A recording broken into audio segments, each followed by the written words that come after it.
Thank you very much. That's a very kind introduction. And I have to tell you, I am very, very pleased to be here as part of a large group to pay tribute and honor to Mano. It's a very, very richly deserved award. I've really enjoyed serving on the board of the NED with him. And this, I'm just happy to be part of the entertainment for this celebration.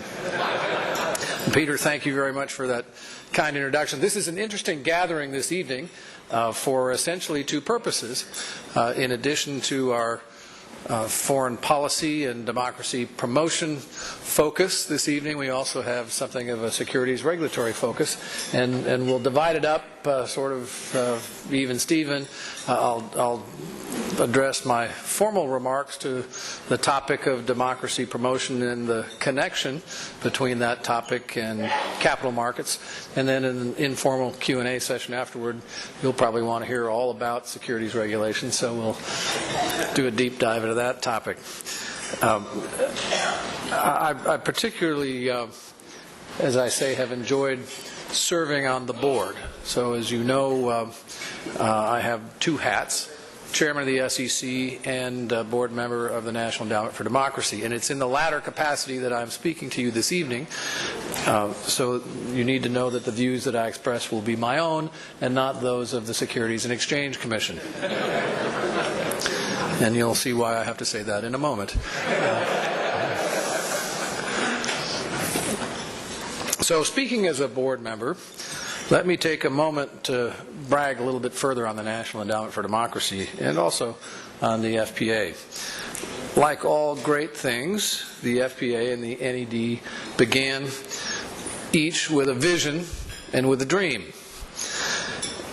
And although our nation's founding fathers didn't envision these organizations, they embraced their purposes, and I think that they would approve of how you are fulfilling them. You're doing in the 21st century what Thomas Jefferson urged Thomas Paine to do in the 18th century. He said, "Go on doing with your pen what in other times has been done with the sword." Dante Fascell must have had this in mind when he set to work making the NED a reality. "The pen is mightier than the sword," he once said. "Ideas do climb walls, and they go under walls and over walls and through walls." Mr. Gorbachev undoubtedly would agree. The FPA and the NED's purposes complement and complete each other in ways that our founders would surely appreciate. The FPA's purpose is to explain the world to Americans, to inspire us to engage with it, and to help us to avoid the siren song of isolationism. And you do that with great resolve, with great honor, and great success. The NED completes the mission by enjoining us to act, to make the world a better place. The NED, simply put, is an American treasure, but it's also a global treasure. Each of us knows that it's an incomplete joy to experience liberty while we know that others do not. And so we don't jealously hoard the blessings of freedom. We eagerly help the champions of liberty in other lands, and we doggedly persist with the governments that oppose them. The NED's very existence reflects a uniquely American combination: the grand vision matched with a practical get-it-done attitude.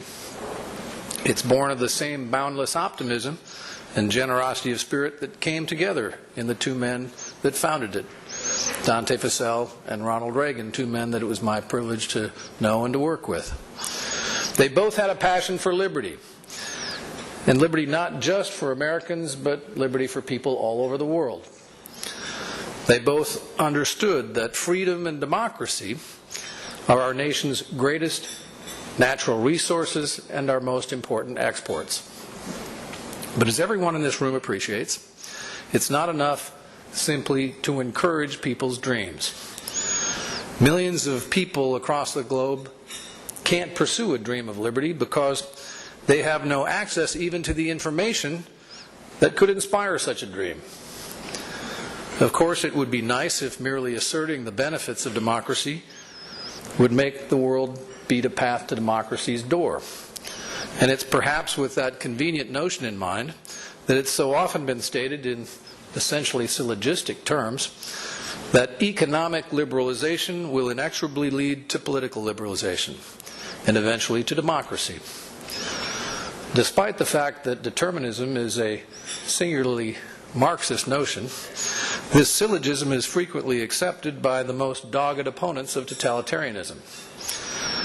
But an examination of the record makes it clear that if we're to successfully promote democracy, we'll have to do a lot more than just trade.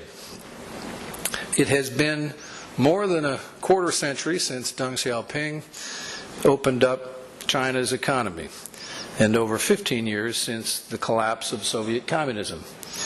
In the intervening period, China has experienced sustained economic growth without any visible movement towards democracy. And Russia's economy, having survived total collapse in the late 1990s, is now growing on the strength of high oil and gas prices at the same time that its democracy is diminishing. Exactly 10 years ago, in a personal meeting I had with Jiang Zemin in the Forbidden City, I asked him when his government would move beyond their vaunted village elections to the genuine election of a mayor and a city council in a significant municipality. His answer was at least 20 years. But because the interpreter took quite a while to pass on what was a very succinct statement, I've always thought that what he really said was, not in my lifetime. And if Jiang had in fact hazarded that prediction, events would have proved him entirely correct. And in fact, the trends since his death have all been in the wrong direction. In recent days, Premier Wen Jiabao announced to the world that China will not be a democracy for at least 100 more years. Meanwhile, in Russia, President Putin has eliminated elections of the nation's governors and converted the Duma into a compliant body as a result of elections that, according to the Organization for Security and Cooperation in Europe, quote, failed to meet many OSCE and Council of Europe commitments to democratic elections. If empirical results count for anything, this stubborn real-world data should by now have demolished the theory that economic growth and exposure to Western markets and ideas will of themselves, without more, yield pro-democratic change. In these two cases, at least, manifestly they have not. Indeed, the question is no longer, will economic liberalization lead to political liberalization, but rather, is rapid economic growth in these nations even compatible with democracy? I don't invert the conventional wisdom for emphasis or effect. Thanks to the effects of a relentless propaganda campaign waged through broadcast and print and state-controlled media, it's a commonplace in countries that lack media freedom that democracy and its trappings, such as a free press, actually pose a threat to economic growth. In both Russia and China, for example, public opinion polls reflect deep distrust of Western-style democracy. Many Russians associate the economic collapse of the 1990s with the perceived chaos of democracy, and so too the persistent social instability that was left in the wake of that collapse. The state-controlled media in China hammer on this theme as well. And the government propagandists are not without ammunition. For example, according to a recent study by the American Enterprise Institute that spans the time beginning with the collapse of the Soviet Empire until the present, countries that are economically free but politically repressed have consistently stronger economic growth. You heard me right. From 1991 to 2005, the average GDP growth in such countries has outpaced growth in countries that are both economically and politically free by over 3.6%. So tonight we might ask ourselves an unaccustomed question. Might it be possible that America's experience and that of other developed industrial democracies is anomalous? Might it be the case that far from being the necessary and healthy result of economic growth, democracy actually interferes with it? Rest assured that whether or not you're willing to ask that question, millions of people in other countries ask it themselves every day. And the fact that this is the way so many millions of people think poses a problem for groups such as the NED. Carl Gershman has to worry about this every day. Because when Americans talk about democracy, ordinary Russians and ordinary Chinese don't hear the voice of a caring fellow citizen of the world who wants only the best for them and their nation. They hear the voice of a competitor seeking to contain their nation and to inhibit its greatness.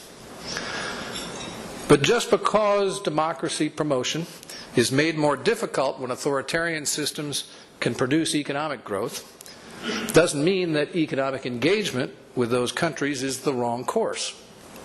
But it does mean that merely investing in authoritarian countries and then waiting for democracy somehow to materialize is not nearly enough. The United States must do more. As partners with other nations seeking to establish capital markets within their borders, we can help governments to discover that freedom in all of its manifestations, in particular the freedom to say and to write, to publish, broadcast, and think the truth as one understands it, without fear of persecution, is absolutely essential to a free capital market. And we can help them to appreciate the role that healthy and truly free capital markets play in job creation, resource allocation, and national economic growth, all of which are manifestly in each of these countries' self-interests. Neither China's nor Russia's capital market is mature or capable presently of producing anything like the level of investment that their countries currently require, or that perforce they will require as they continue to grow. The same is true of almost every country in the world whose political system is less free than its economy. For the domestic capital markets in those countries to succeed, they will sooner or later have to focus on the basic ingredients of a free market. And the first among these essential ingredients is that buyers and sellers of securities need information in order to trade. The better the information, the more efficient the market. Public disclosure of all material information is absolutely essential to an efficient market. It's what separates investing from roulette. And if a nation's government restricts the flow of information about publicly owned companies, it will relegate its domestic capital market to mere speculation. This is a particularly acute point when the companies whose securities are being traded are owned or controlled by the government. If all that investors can buy is a minority share in a government-controlled enterprise, and if critical information about the controlling shareholder and ultimate parent is restricted by that very government, a key component of a genuine market will be missing. Not only that, but a key component of investor protection will be missing as well. That's why China's and Russia's restrictions on the media and similar censorship in other nations seeking to develop their capital markets are of direct concern to investors. Controls on news and information, including information about the very government that controls the countries in which investors are being asked to put their money, obstruct the transparency that investors in efficient markets demand. Another ingredient of a genuinely free market is marketplace actors who make decisions based on economic motives of profit and loss. This assures that the market will perform its most critical function, allocating resources efficiently across the economy. But governments act for reasons of national interest, which, while important, can be very different. So by vindicating political and strategic concerns instead of purely economic motives, government-owned companies can distort the proper functioning of markets. Shareholders will naturally wonder whether actions are being taken because of an economic rationale or because of political calculations. Conversely, if a company is majority owned by shareholders and not by the government, then the normal workings of shareholder democracy will ensure that the business is run in their economic interest.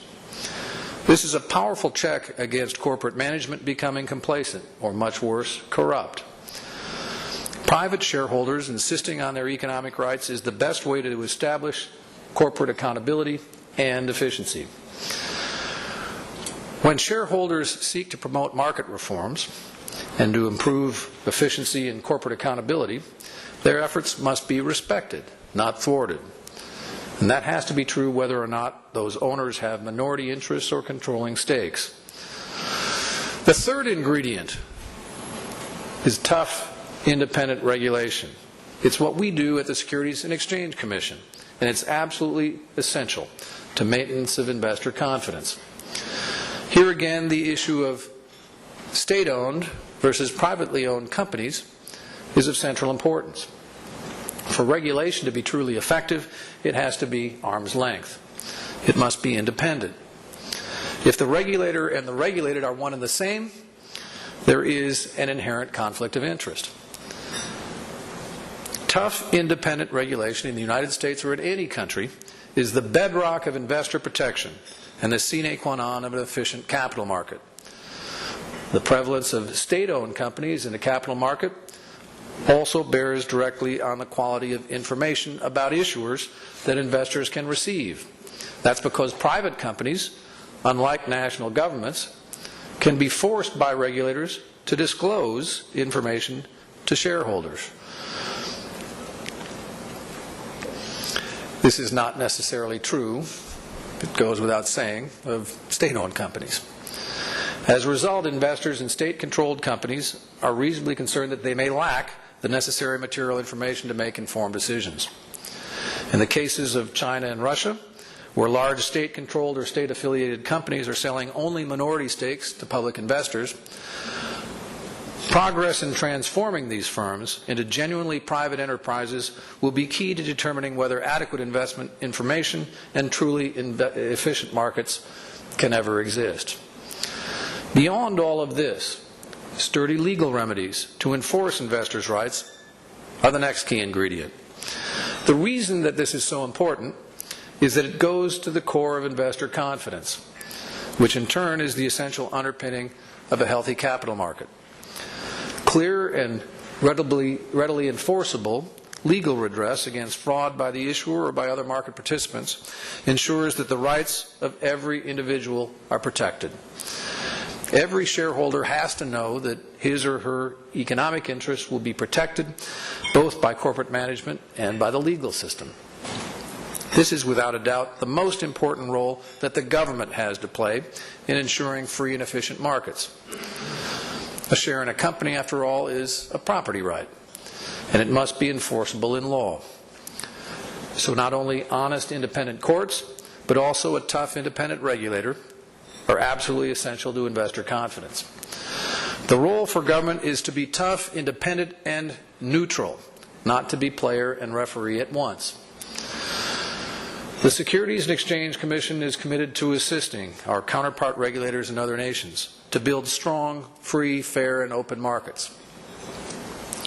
For several years, we've trained both Russian and Chinese securities regulators here in America and in their home countries in subjects ranging from anti-money laundering to the detection of insider trading to the prevention of market manipulation.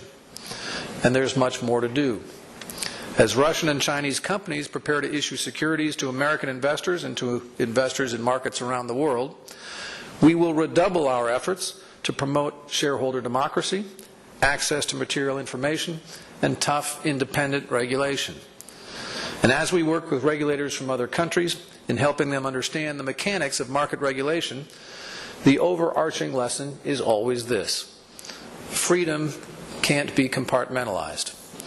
Without freedom of information, freedom of speech and thought, and the rule of law to defend them, there can be no real economic freedom, and certainly no truly efficient and free markets. The blessings of freedom are available to all who seek them, and they include not only the spiritual and the intangible, but very real economic blessings as well. to those of you here this evening who are associated with the FPA and the NED, and to all of you who support the work of these organizations, I want to thank you for what you do. I want to thank you for your work and your support for promoting freedom and democracy and understanding among nations. Like Ronald Reagan and Dante Fascell, you're men and women of vision and of dreams. You probably remember when President Reagan bade farewell to public life, he shared with the nation his vision for the future. And that vision is just as appropriate to the work of the NED and FPA. His words 15 years ago seem especially fitting as we approach St. Patrick's Day because they sound very much like an Irish blessing. My dream, President Reagan said, is that you will travel the road ahead with liberty's lamp guiding your steps and opportunity's arm steadying your way. Through your work, you're helping to create a world in which millions of others can find the strength, the knowledge, and the resources to discover their own dreams of freedom and democracy for themselves and for their children. So may the road rise up to meet you in your work, and may the winds of democracy always be at your back. Thanks very much.